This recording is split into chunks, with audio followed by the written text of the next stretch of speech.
Hello, Tom Wiersma here, one of your co-hosts of IPM's Packaging Pundits Podcast. We're bringing to you experts from throughout the industry that will share points of view and insights as to how to improve your packaging system.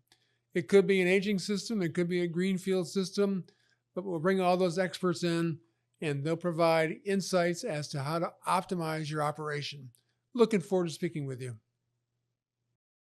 We're talking about a thing called OEE, and to help me do that is Brad Brooker, who knows everything about OEE. That's why he's here. So, Those are big shoes to fill, Tom. well, they are. But we together we can do that. Oh, We all can do right. that. All right. So Brad, I was in a plant just last week. And on one line, everything is going well. Another line, they're asking questions about why it was not performing the way it did in 2024. They're thinking about improving things, and their first thought is they need to replace the case packer. If they replace the case packer, everything will go back to their prior OEE metric. I think that might not work. What do you think?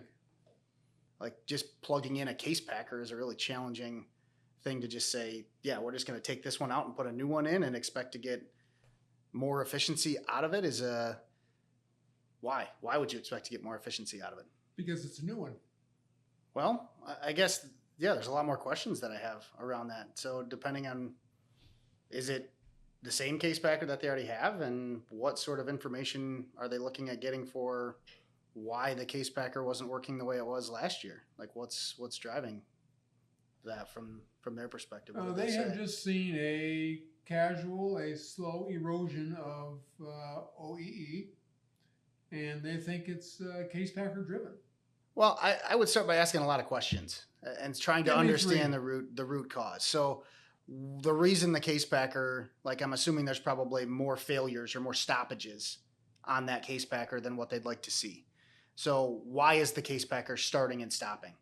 So maybe start with that to understand, is it, hey, product is supposed to be fed the way that this machine is designed. It needs to be back to back, and we need product to come in and flow through the machine consistently. And so is the machine starting and stopping because how the machine's being fed.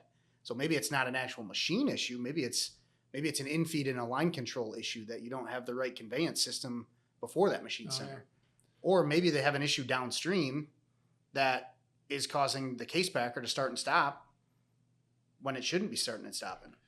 The first thing they might look at is how is the case packer being fed? Is it routine? Is it regular? Is it uniform? I mean, is it reasonable for them to think that a new case packer will solve their system's problem? I think there's some logic to that, yes, but it depends on just going and buying something and plugging it in without doing any engineering and asking the right questions on the front end. You might be buying an asset that you're going to devalue because you're not actually setting it up to succeed when you put it in. So have you vetted that the actual vendor that's producing it knows that they can take product the same way that your old case packer was taking product? And are you consistently feeding that product right? And was the case packer the problem, or was it how you were feeding the case packer that made it start and stop more than what it should? So making sure that you're not making a poor investment either. Those are expensive pieces of equipment, and to not get the most value out of that would be a shame. So maybe just buying some new wear parts could be a help. Yeah, maybe it's a preventative maintenance issue. Yeah. Maybe there's just some parts that need to be replaced, and the machine will be fine.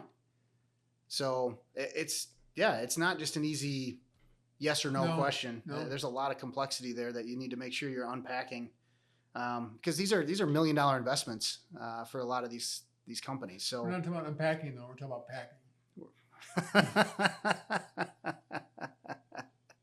Well, sometimes you need to unpack so you can repack. Okay, yeah, very good. Okay, that's true. Okay, that's true. All right. Thanks, Brad. A lot of conversation about how to optimize a line by improving or adding a new machine center to the system. But that may not always be the optimal solution. Do you think? No, I think you got to start with kind of the system as it's looked at. Like even taking a piece out of the middle and trying to plug a hole, it really still is a system. And how does that piece fit within the system? So we should really be talking about line control and a controlled system. Let's do that next episode of Packaging Pundits at IPM. That'd be a great idea. All right. Yeah. Good deal. Have a great weekend. All right. Thanks. You too.